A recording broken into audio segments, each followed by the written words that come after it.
right. Hate to see They want to hop in. Y'all want to be in the video? We're doing it. I don't know. Well, they're doing it. Okay, don't wait in line. Don't wait in line.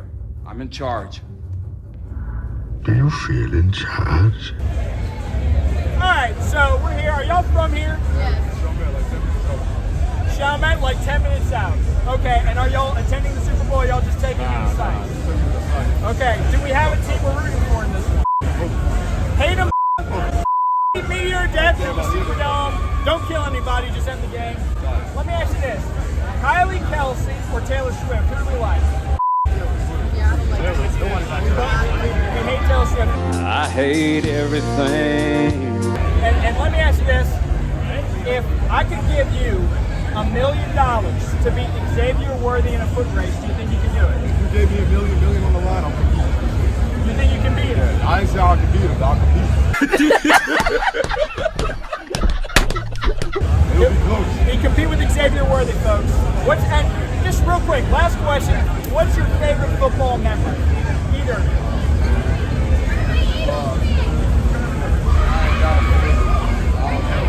I don't really watch football like that.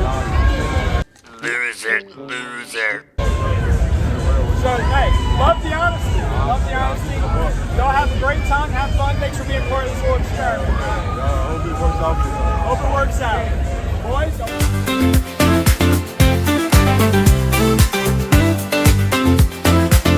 He's got the picks, the show's a kick, the guests are all a trip. So don't delay, grab your chair and stay, because it's time for Chris's picks. Welcome back to another week of Chris's Picks. We're going to go through last week's recap fairly quickly. The picks, my mom beat me. She beat me by 1 game. So I went 3-3 last week. Gloria went 4-2. So the guest pickers are 41-13 on the year, and I am 34-20. This is not the first time she beats me. She has done this every time I think she's been on the show. So she's got the picks. Let's talk about some of these games. Well, can't guard Jameis dispatched the old and the holeless with relative ease. Drake London had a 3-touchdown performance to take Blake 1 game over 500. Well, I'm just as shocked as you about this next result, but Steven Stogies pulled off the upset against a previously surging Chubby W squad. Brock Bowers fixed his injured knee and scored me 37 fantasy points to secure the win. Here's another upset. Team Average Host splashed cold water all on Chasing More Pokemon's 7-game winning streak, and T. Higgins scored 2 touchdowns to help Harry prove the doubters, me, wrong. Gritty and the Jets beat up on a struggling pending trade team. Matthew Stafford has certainly solidified himself as Drew's starting quarterback. The 37-year-old player threw for 4 touchdowns last Sunday, and I would hope I would never see C.J. Stroud in the starting lineup again. Well, this game was crazy. In fact, Logan probably woke up the next morning and thought he got jumped on Monday night. The Mahomies eked out a win against Team Takeout, and Marvin Harrison Jr. picked a heck of a time to be relevant again.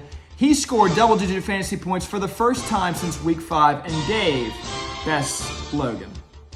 And finally, in our game of the week, Dixieland Dreaming defeated Hunter Biden's Laptops in a game that ended up not being very close at all. Rico Dowdle made the most of his extra touches in the Carolina backfield, scoring twice and giving William the inside track on what could be a very special playoff run and a very awful result for fans of this show. Well, that's it for last week. On to the guest picker. Spend my dollar, park in a holler, needs a mountain moonlight. Welcome back to another edition of Chris's Picks. I'm here with arch nemesis, villain of the league, the worst person you and I know, William Arnold. Thank you for being on the show, Will. You know, you were describing something. I thought someone else was sitting in this seat, but I guess it's just me. If the shoe fits, they say.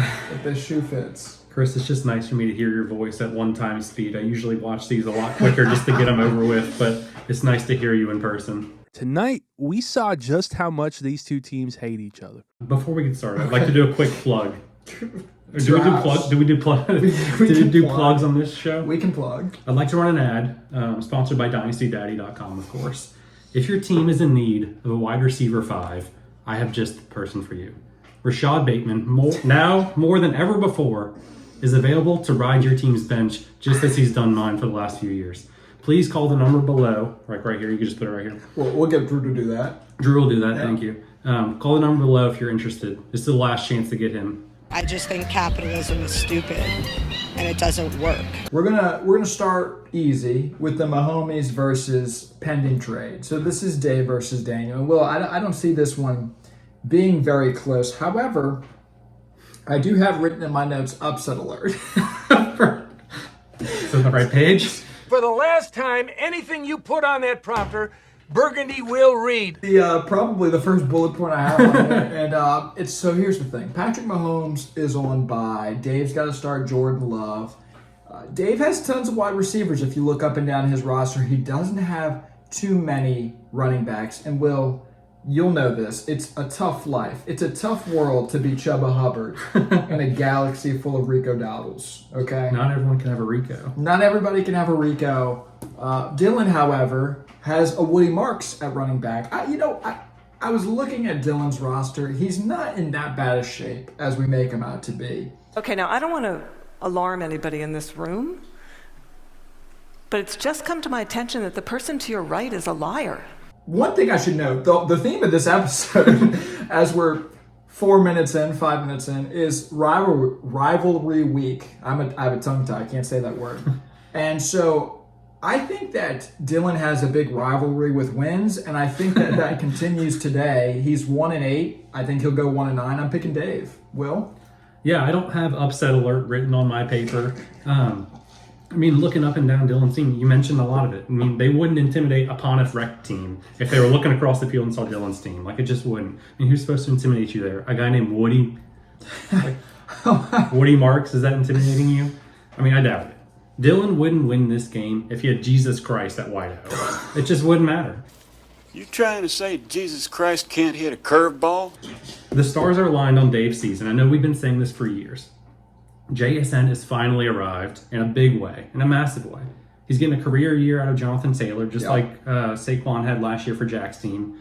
I think his team finally takes him to the promised land. I think this game is just another stepping stone in his season of finally getting there. I think he wins this game handedly, and I think he can start calling the tailor to get that jacket size for him. Wow, a little jinx from William there. Okay. Winkum, thinkum, Nodimus Rex. Protect us all from the man with the hex. Let's move on to chasing more Pokemon versus the Old and the Holus rivalry week. And it's kind of an unofficial rivalry week. Drew's going to get upset that we're calling this rivalry week, but LSU and Alabama play. We'll get to that later on. This is the Dan Bowl. And Tucker Kraft. I was just singing his praises the last episode. He's got an ACL tear. Fortunately for Dan, he's got the handcuffs on the tight end room in Green Bay as well because he's got Luke Musgrave. The right place at the right time. There's not a whole lot to talk about with Daniel's roster here. Shaheed is going to Seattle, so I think stock is going up on him. However, he's also got Cooper Kupp, and I think the stock on Cooper Kupp probably goes down with Shaheed in It's Seattle. taken a bit of a fall. Yeah, so I think the last years. I think all things considered, it's a wash there. He's got Gadsden, but I don't see that being enough. And I dog Dylan for his rivalry with wins. Daniel also has that same issue. He's 1-8, so for that reason, I'm going to go with chasing more Pokemon. Will?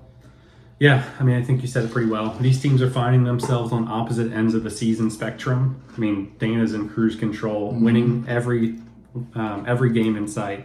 Daniel has not had that same fortune, but it wouldn't be a Daniel Augustin roster if you didn't find yourself possessing emerging talent with guys like Cam Scatterbo. True, yeah.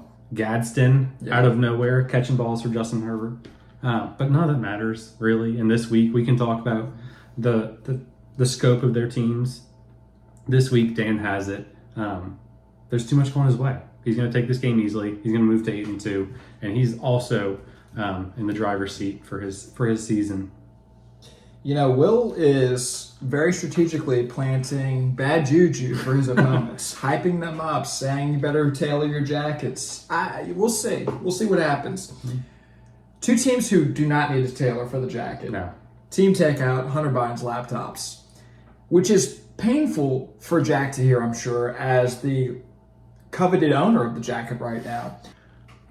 The rivalry between these two teams goes beyond football, I think. Yes. We're talking style. We're talking style. Everyone who knows Logan knows he's going to show up to your function well-dressed. Every girl crazy about his shine as me. Your function, his function. His function, whose function? Me function as Sue function, as Logan would say. Probably reverse. Sue function as me function is what he would say. He's going to show up well-dressed. He might show up overdressed. He might show up overdressed. Will, when I tell you there's a contender, because I saw Jack last weekend for a little pre-wedding party, and the guy showed up in a jacket and a turtleneck. We're talking levels of style that you and I haven't seen probably since 2005. No. He wore it confidently. He wore it well. In fact, a lot of people's attention, the gaze, went from Logan in that party to Jack. And I think that continues this week. I know Logan just got his heart ripped out in last week's game against Dave. However, I have a feeling that it's going to happen again. Was it against Dave? Probably. Who cares? I have a feeling it's going to happen again. I'm going on Hunter Biden's laptops here. Yeah. I mean, turtleneck and chain is a hard combination to beat. Didn't have the chain, but turtleneck that's was the rocked. only thing that would elevate that outfit more. So Logan, if you're looking to try and one-up him, that's your only option, but it's a long shot. Arahan. What set are you repping? Sorry? What set are you repping? I'm not repping any set. Putting personal bias aside, and there's a lot of personal bias to put aside when I'm talking about Team Takeout. He has a frustratingly good team. He does. He has a lot of young players. When you have early picks, you have young players that are actually showing the promise. You got Tedero McMillan. He's got Troy Franklin, who's coming alive all of a sudden. He's got Drake May, of course. Yeah.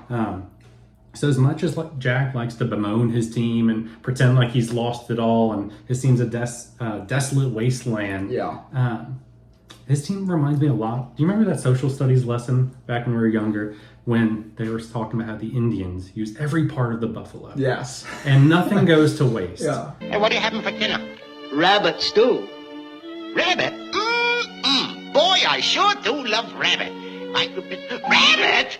That's how Jack's team is. He's using every part of his bench. I mean, he had, I don't even know how to say this guy's name, Chimeri Dyke. Yeah. He had a return touchdown that scored points for Jack last week. Who's getting return touchdown points in this league besides Jack LaForge? He won't even feel the loss of Kraft mac and cheese because he has guys on his bench that'll easily step up and take that spot. It's a big loss to the team. It is. But I think Jack gets it done this week and wins one more game and steps a little bit further into the playoff picture. Yeah, I think that those are all good points. I think that when you can step in from a Tucker Kraft to a Samuel Laporta, yeah, I think you're in a pretty good situation still. You're in a position better than most other people in this league. Your Pueblo looks a lot better than other people's Pueblos. Talking about two Pueblos in disarray. Actually, one of these, the Chubby Dubbies might be in a little disarray. But they have a new Pueblo. They have a new Pueblo. Kankar Jameis, his Pueblo's been on the come up this year. This is a tough call for me because I was looking through these lineups and they're pretty evenly matched. Mm-hmm. I mean, for an A chain, there's a Genti. Yeah. However, Will, what is the most important position of football? I mean, I guess we're going quarterback. Got to go quarterback there.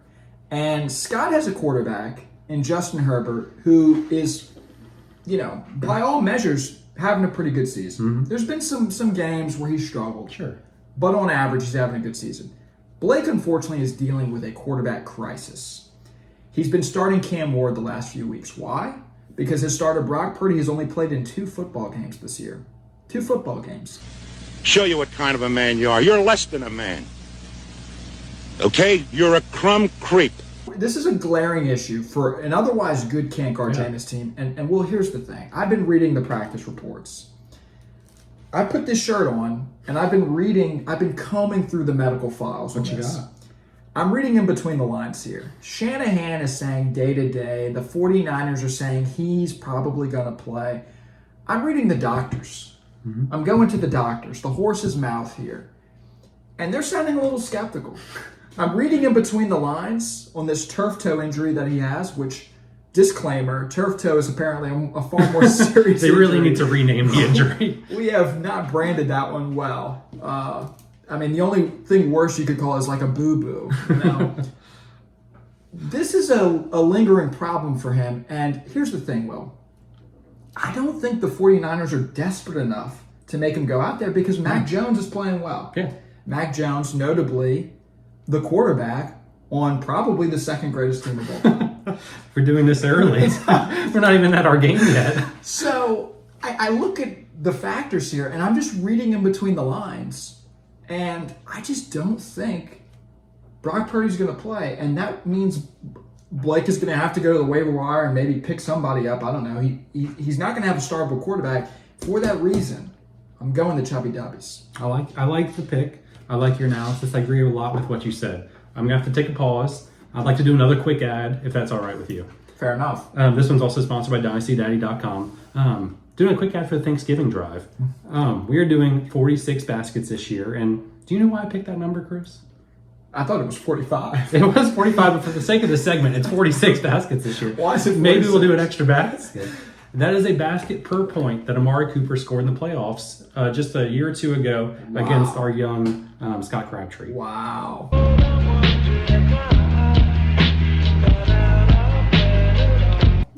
But yeah, wait, what? This was Scott and Blake. Congrats on the new house, Scott. That's awesome. I hope you weren't planning on using any like league winnings or high week winnings to like pay for any of that, because I don't think that's going to go too well. But I just don't think you get it done against Can't Guard Jameis. Wow. I mean, Diggs is out there playing for future child support payments. I mean, he's got to go out there and perform, or else I don't know what's going to happen with this guy.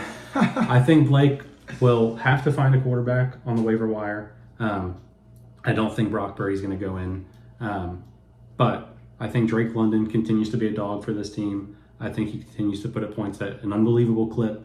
I'll take Blake's team in this one. It'll be close, but I think Blake will pull it out. Drake London having a surprisingly good season. Stephon Diggs turned the corner. I mean, he's at least playing at a consistent level for Blake.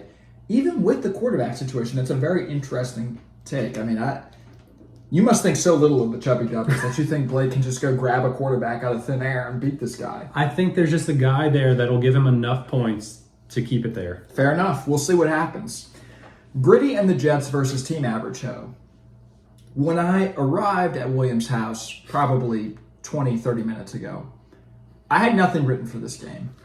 And I really still don't have anything written for this game. I have written, Harry, are we flexing Juwan Johnson? Is that what we're doing, Harry? We're flexing this time? You serious? I really don't want to pick either of these teams. But my gut says that Drew's going to pull it out again. And it's rare for me to pick Drew. This is now the second week in a row I'm picking Drew. I just, something is telling me Gritty and the Jets gets it done. I think that we're going to see Harry's team become more and more fraudulent as the month of November slips away. So that's where I'm at with it. Yeah, I mean, I think Harry's team has definitely been one of the more lucky teams in the league, and that's not a knock. I mean, you still won the games. You still have to win the games ahead of you. You can't decide your own schedule. That's only something the commissioner can do. But Harry is winning these games, but this is a cherished rivalry, and I'm surprised you didn't mention it for this game. This is the old Martin Berman Brawl Bowl. True. Oh, that's true. I mean, it's not hard to look at both of these managers and decide who you want to win. We're not choosing who we want to win. Right. I mean, it's like choosing between Reagan and Mondale in '84. Like, there's one that's like a clear favorite and one that's going to just sweep the popular vote. Shout out to Minnesota, though. Yeah. Walter Mondale, yeah. Andrew has seen the emergence of Quentin Johnson on his team, who I think most people have written off, including myself. But he's also had to deal with the fall off of C.J. Stroud, who for a moment there was a top dynasty quarterback. Meanwhile, guys like Devontae, who should be using their final years to chase a ring, are not finding themselves doing that on Andrew's team. No. They're stuck in the rut. Harry has won the Christian McCaffrey lottery, or more of a coin flip of whether he's going to be hurt this year or not. When he's not hurt, he's incredible, and I think we're seeing it again this year. I think it's easy to forget when he does have those injured years where he's just out and you can write him off. But McCaffrey's only scored less than 18 points once all season. Like, that's obscene. Yeah. Much to my dismay, Roma Dunze is living up to the hype that I didn't believe he had, but he's really doing it. And Wan'Dale Robinson is wide receiver 21 on the year for Harry. I don't think anyone was expecting him to contribute in that way. All that being said, I think I still have to go against my heart. I think I have to say that Drew has just enough to get it done and has put his foot firmly in the door of this playoff hunt. So you're going Drew. I'm going Drew as well. It pains me to say it. It's gonna hurt me a lot more than it's gonna hurt you, Nick. The main event, folks. Stephen Stogies versus Dixieland Dreaming. I know some of you are looking at this projection. You're looking at our teams, you're looking at our rosters, and you're like, Chris, how in the world is this game of the week? Because it's my show. That's frankly the reason. The experts say I have no shot to win. The projections say I have no shot to win. By every metric, Williams' team is better than my team right now. It also falls on an interesting time of the year because LSU and Alabama are playing each other. Obviously, we all know where I went to school. Some of you treat me like the spokesperson for that school. Frankly, whenever LSU loses, I have to answer 20 to 30 messages, DMs, as if somehow the game plan was my fault. Why can't I have fun? Why can other people have fun, but I can't? We all know William went to Alabama. If you don't know that, you don't watch the show. I bring it up often. So, LSU's in kind of a similar situation to the Stogies right now because we're both hurting. We both started the season with maybe some higher hopes than what we should have. And now we're staring at an opponent that's supposed to beat us pretty badly. I'm looking at a 30, 40-point spread against William, and LSU is looking at a 10.5-point spread against Alabama on the road. But, Will, I saw this quote today in class. One of my classmates was wearing a shirt, and while I was supposed to be paying attention, I was reading his shirt the whole time. And it said, "Great men are not great because they do not fail. Great men are great because they do not let failure stop them." Now, that's a lot of negatives. Maybe a quadruple negative, depending on how you count the independent clause there. But Frederick Douglass said that, Will. Not me. Frederick Douglass. And that was a guy that knew some things about greatness. With that being said, sometimes greatness is delayed. And so I will be picking Stephen Stogie. No.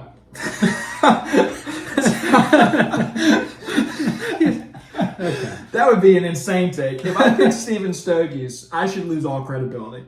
I've got to go with Dixieland Dreaming here. Simply because Will's just in a better spot. Kind of like Alabama, they're just in a little bit of a better spot right now. So, Will, I don't know if you want to piggyback off any of that. Be my guest. I'm sure you got a lot written. When you're talking rivalries in any sport, in any situation, and there's just good old-fashioned hate between each other, between teams, between the schools, between the fans, usually. Most of the fans. You can kind of throw everything out the window. True, yeah.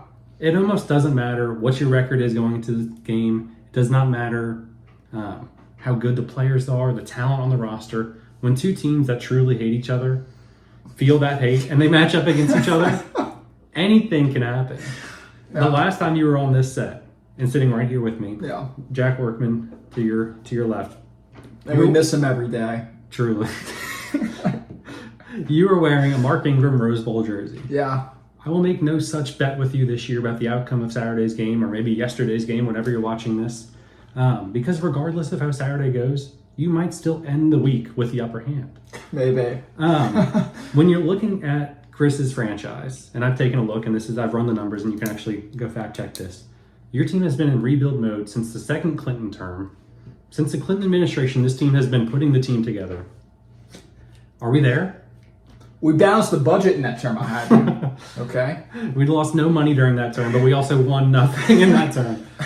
I mean, Lamar Jackson, thank you, Blake. Brock Bowers, nobody can argue with those two guys. Those guys are untouchable as far as fantasy football concerns. And Generational. Yes, both of them. And Brock Bowers has finally come back alive in a huge way. Yes. But I think the argument stops with those two guys. Look, there's no love lost here between us. And it's just, and when my guys are playing on Saturday and when they're playing on Sunday, and I guess tonight if it's Thursday, I'm just going to tell them what I tell Mary every night. It's time to stop playing with her food and finish the job. Wow. I'll be taking myself here. Are you all right? I'm fine. You know, this sort of thing is why it's so important to really chew your food. I appreciate the hospitality today. I appreciate you providing me with this cup for the, says the 2025 Masters. That must have been a great tournament. It was a great time. It looked really cool on TV. Yeah, I'm sure it was. So, you know, there's a lot to appreciate. I do think that it's going to be a good weekend for you. I do think that Alabama rolls through this one. I think the Dixieland Dreaming team rolls through this one. But, you know, sometimes victories aren't always what they're cracked up to be. Sometimes they signal defeat in the long run, you know. Sometimes you just win a battle when the war is still raging. It's very true. It's very true. So we'll see what happens. But that's about all we have here. Well, I think it's going to be a good week. Thanks for being on the show. Same time, same channel. Actually, I say that. This is probably not... whatever. We'll see you next week. See you next week. Cause it's time for Chris's picks. It's time for Chris's picks. It's time for Chris's picks.